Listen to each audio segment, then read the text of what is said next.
Hello everyone, welcome to crash biology.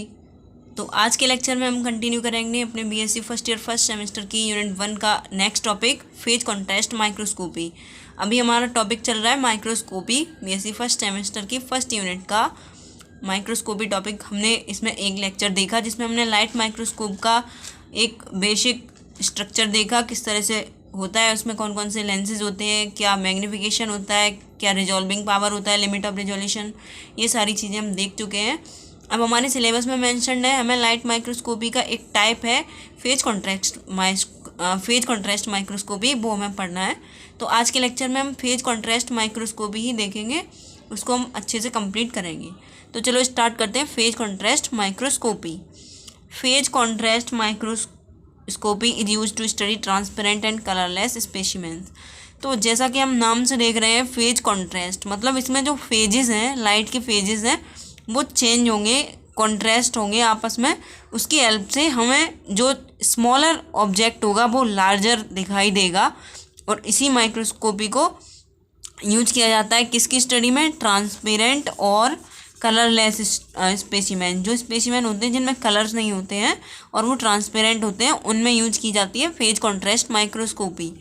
This microscopic technique does not require cells to be killed, fixed और stained. तो ये जो microscopic technique है, ये वाला टाइप है लाइट माइक्रोस्कोपी का, इसमें ना तो सेल्स को किल करना पड़ता है, ना ही सेल्स को फिक्स करना पड़ता है, फिक्सेशन होता है सेल्स का, और ना ही स्टैंड किया जाता है उन सेल्स को। जैसे हमने स्टैनिंग आपने की होगी, आपने देखी होगी, अगर स्टैनिंग आपने अपने 12th लेवल पे कुछ अगर प्रैक्टिकल्स किए हैं तो आप जैसे सैफरन से और इस तरह से स्टैन करते हैं, रेड ग्रीन ब्लू। तो इसमें आपको इस टाइप की माइक्रोस्कोपी में स्टैनिंग भी नहीं करनी पड़ेगी। When light passes through a living cell, the phase of the light wave changes due to the variations in thickness and density within the cell।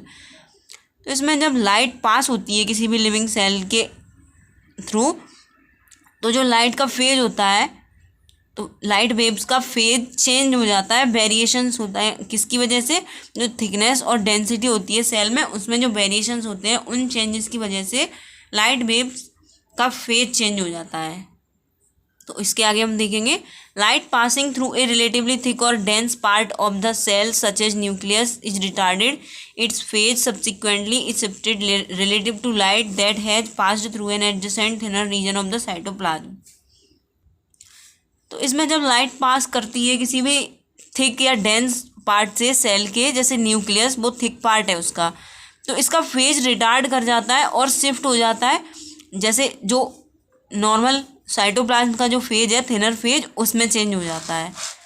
Late us understand this by considering two beams of light from the same source, one passing through an optically transparent material denser than air and other simply through air. तो अब हम इसको इस तरह से समझते हैं, एक बीम है लाइट का, एक सेम सोर्स से दो बीम्स हैं लाइट के, वो पास कर रहे हैं। एक पास कर रहा है किसी ट्रांसपेरेंट मटेरियल से, ऑप्टिकली ट्रांसपेरेंट है वो मटेरियल, और डेंसर है एयर से, और दूसरा है सिंपल एयर, उससे पास कर रहा है बीम।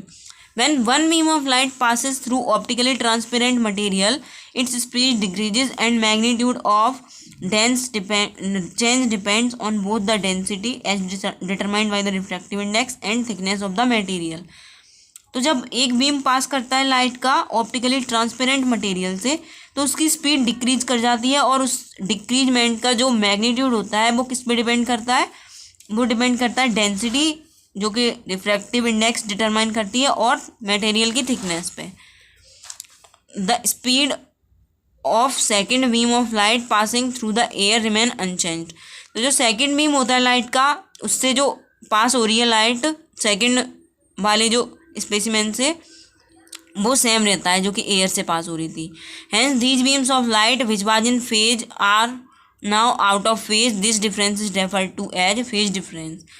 तो फेज डिफरेंस हमें इससे समझ आया कि जो सेम फेज में थे दो बीम्स लाइट के, सेम सोर्स के लाइट के, अब वो उनका फेज डिफरेंट हो गया, आउट ऑफ फेज हो गए हैं वो, तो इसी को बोलते हैं फेज डिफरेंस। तो फेज डिफरेंस समझ में आया। When transparent stained specimens are used for phase contrast imaging, they do not absorb light and are called phase objects। तो जब ट्रांसपेरेंट अनस्टैंड स्पेसिमेंस हैं उनको हम यूज करते हैं फेज कॉन्ट्रास्ट इमेजिंग के लिए, तो वो एब्जॉर्ब नहीं करते हैं लाइट को और हम उनको फेज ऑब्जेक्ट्स कहते हैं। However when light passes through the specimens diffraction and scattering of light occurs. तो लेकिन जब लाइट पास करती है स्पेसिमेन के थ्रू तो डिफ्रैक्शन या स्कैटरिंग हो जाता है लाइट का। The diffracted and non diffracted beam of light have phase difference. तो जो डिफ्रैक्टेड लाइट होगी और नॉन डिफ्रैक्टेड लाइट होगी उनके बीम्स में फेज डिफरेंस होगा, फेज का डिफरेंस होगा। Non diffracted light is refer to as direct light. तो जो नॉन डिफ्रैक्टेड लाइट होगी, डिफ्रैक्शन ये सारी चीज़ें आपने 12th में पढ़ी होंगी, तो जो नॉन डिफ्रैक्टेड लाइट होगी उसको कहते हैं direct light as it continues unchanged through the sample. क्योंकि इसमें कोई चेंज नहीं हुआ, नॉन डिफ्रैक्टेड है तो ये डायरेक्ट लाइट है, ये सैंपल के थ्रू अनचेंज रहती है। In phase contrast microscopy additional phase difference is introduced between the non diffracted and diffracted light. तो जब हम फेज कॉन्ट्रास्ट माइक्रोस्कोपी कर रहे होते हैं तो एडिशनल फेज डिफरेंस इंट्रोड्यूस किया जाता है जो नॉन डिफ्रैक्टेड और डिफ्रैक्टेड लाइट होती हैं उनके बीच में। Interference of two sets of beams leads to overall differences in the amplitude which can be detected by the eye as differences in brightness। तो जो दो सेट्स हैं बीम्स के उनका इंटरफेरेंस लीड करता है किसको, एम्पलीट्यूड में डिफरेंस लाता है, वो ओवरऑल डिफरेंस लाता है एम्पलीट्यूड में, जो कि डिटेक्ट किया जा सकता है आइज़ के थ्रू और उसमें ब्राइटनेस में डिफरेंस होता है, उनकी ब्राइटनेस में इस वजह से। The specimen shows different degrees of brightness and contrast. फिर जो स्पेसिमेन होता है वो डिफरेंट डिग्रीज ऑफ ब्राइटनेस और कॉन्ट्रास्ट शो करता है, जिसकी वजह से हमें फिर इमेज दिखाई देती है उस स्पेसिमेन की। तो कॉन्ट्रास्ट समझ आता है ना, डिफरेंट कलर्स, एक कलर अलग दूसरा कलर कॉन्ट्रास्ट में, तो उसी तरह से वो यहाँ पे वो ही कॉन्ट्रास्ट है यहाँ पे। Thus, phase contrast microscopy transforms differences in relative phase of light waves to amplitude differences in the image। तो जो फेज कॉन्ट्रास्ट माइक्रोस्कोपी होती है वो क्या ट्रांसफॉर्म कर देती है, जो रिलेटिव फेज होता है लाइट का, लाइट वेव्स का, उनको एम्पलीट्यूड डिफरेंस में कन्वर्ट कर देती है इमेज में। तो इस तरह से फिर हमें इमेज दिखाई देती है किसी भी स्पेसिमेन की। अब हम डायग्राम देख लेते हैं इसका, फेज कॉन्ट्रास्ट माइक्रोस्कोपी का एक पूरा सेटअप किस तरह से होता है। तो यहाँ पे है लाइट सोर्स है, ये लाइट की रेज जा रही हैं, ये एन्युलर डायफ्रेम है। देन ये कंडेंसर लेंस, इसके बाद ये कंडेंस करेगा लाइट को, लाइट रेज को स्पेसिमेन पे, स्पेसिमेन रखा होगा ग्लास प्लेट पे, यहाँ पे ये आपको शो हो रहा है स्पेसिमेन। फिर ये नॉन डिफ्रैक्टेड, फिर लाइट रेज जो हैं वो डिफ्रैक्टेड में बदल जाएंगी और कुछ नॉन डिफ्रैक्टेड में। तो ये जो थिक लाइंस हैं, ये आपको थोड़ी मोटी लाइंस दिख रही हैं, नॉन डिफ्रैक्टेड लाइट रेज हैं। उसके बाद ऑब्जेक्टिव लेंस, फिर ये जो नॉर्मल लाइंस हैं ये है डिफ्रैक्टेड लाइट रेज। तो यही तो डिफरेंस था उसमें फेज कॉन्ट्रास्ट में, ये डिफ्रैक्टेड और नॉन डिफ्रैक्टेड लाइट रेज का। फिर फेज प्लेट, उसके बाद ये ऑब्जेक्टिव लेंस, आई लेंस, उसके बाद इमेज सरफेस, यहाँ पे इमेज बन जाएगी। तो ये हो गया हमारा फेज कॉन्ट्रास्ट माइक्रोस्कोपी का डायग्राम। इसका मैं फ़ोटो भी लगा दूंगी इसमें लेक्चर में, आप वहाँ से अच्छे से डायग्राम बना लेना।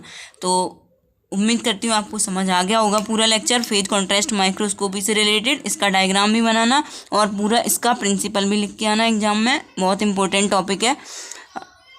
तो अगर वीडियो पसंद आई तो वीडियो को लाइक कर लेना और चैनल पर नए हो तो सब्सक्राइब जरूर कर देना और ज़्यादा से ज़्यादा शेयर करना अपने फ्रेंड्स के साथ, क्योंकि अभी ये फर्स्ट सेमेस्टर है, नया स्टार्ट हुआ चैनल पे, तो ज़्यादा से ज़्यादा शेयर करना और कमेंट करके बताना वीडियो कैसी लगी, और डाउट हो तो वो भी कमेंट कर देना। Thanks for watching.